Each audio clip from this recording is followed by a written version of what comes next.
Thank you for blowing us away. I'm looking at reactions in the room where everyone's quite interested in that. I think it takes it back to the point that you mentioned in your keynote address around partnerships, to say that these are the kind of partnerships that you're probably looking for with the private sector and things of that sort. Is there anything that you feel you want to talk about in terms of what has been transformational on your side with your experience so far? I've taken up enough. Okay. But yeah, some of the things that you just mentioned were exactly the kind of things. I think there's a lot of knowledge, and we probably need to apply them to public policy challenges a little more effectively than doing currently. And some of those examples that you gave were brilliant. Yeah. And Dr. Shagun, do you want to come in to talk about the role philanthropy can play in these spaces? Yeah, absolutely. I think, and please don't think I'm against data or technology, no such thing. In fact, one of the funny anecdotes was there was this professor from IIT who does a lot of work using, large model AI.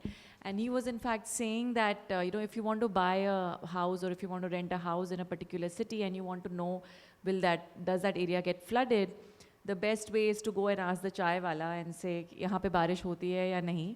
Whereas we will design these big data models, etc., and then take ages and put sensors to just get to that answer. So somewhere what I'm trying to say is that AI has a huge role to play, and I think without technology we cannot.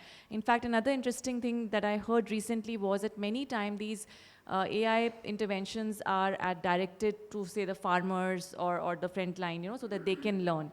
But I'm forgetting which country, they did it with the policymakers actually. So they're like, let them see some of this data directly rather than everything just being targeted directly towards those decision makers. So I think that's another thing.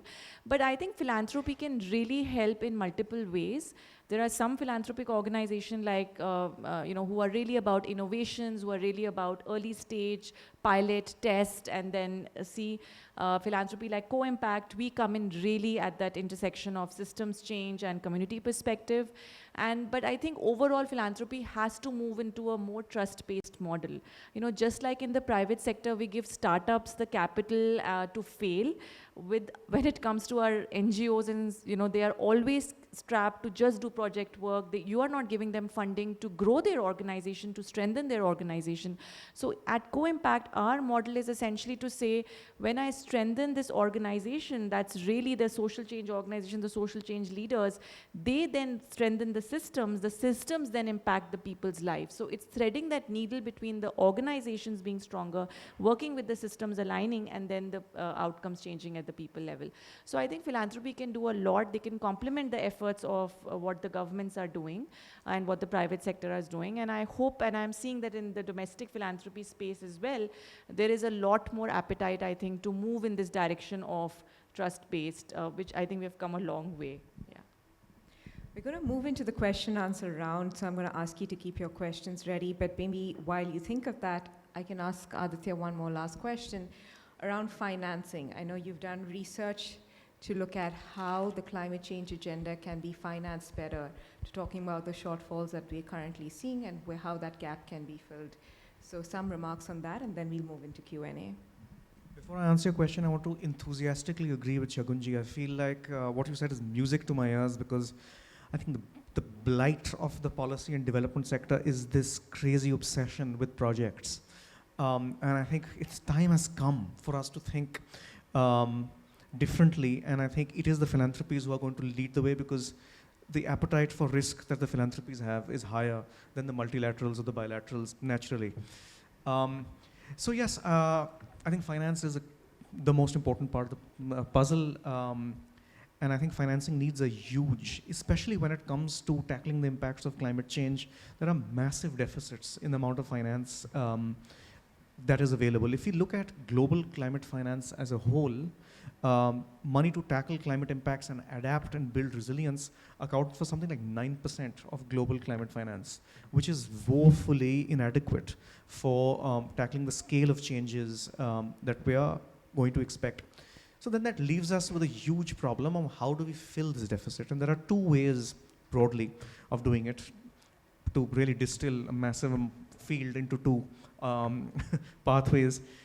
One is to try and develop new and innovative approaches to generate financing. And I say this because while official development assistance and philanthropic support has a very important role to play, even the most generous models for how much money is going to be available over the 30 years falls woefully short of the needs by a factor of at least 100. So we have to think differently. And there are interesting experiments that show glimmers of transformational change. I've been obsessed with the idea of municipal bonds over the past couple of years. Not the most popular modality because it hasn't always worked well. But there are interesting examples of how cities across the world are able to leverage finance at scale through municipal bonds for tackling climate risk. A notable example of this is Cape Town, that all of you will remember suffered a crippling water shortage a few years ago, and then used a municipal bond to actually put in place the infrastructural systems to overcome that water shortage. Mexico City is at the moment about to launch a municipal bond that will also that will also use the proceeds to build adaptation and resilience. And what's interesting is, in many lower middle income and middle income countries across the world, there isn't a legal or an administrative hurdle in cities issuing bonds. There are two challenges: creditworthiness and capacity. And we're overcoming the challenge of creditworthiness in many LMICs. In India, 30% of our large cities are now creditworthy. So capacity building is a change. And if I was to abuse the stage and lobby my philanthropic partner, investments in capacity building for innovative finance, I think, are likely to deliver very big impact and a very big return on investment.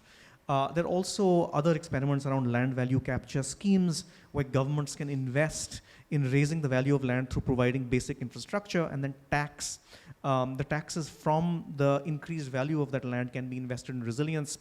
In South America, different cities have tried this approach and has proven successful. So there's this whole need for more innovation in finance. But I think the second track is going to deliver the shifts at scale that we need. And it's a really boring answer, which is mainstreaming climate risk in budgets and in programs. If you're investing in a large state agriculture policy that's going to have crores of rupees aligned with it over the next 20 years, make sure that the agriculture policy is integrating climate risk so that the kind of crops that you're propagating, the kind of irrigation approaches that you're propagating, take into account the kind of climate changes that are going to happen. If you're developing a new national urban development policy, make sure that climate risk is effectively integrated in it. And I think in India, we are seeing very positive movement towards this, where we are integrating climate risk in, for example, the Smart Cities mission has a climate change framework, which allows people receiving financing through the Smart Cities framework to make sure that it's also being invested in mitigation and adaptation of climate change.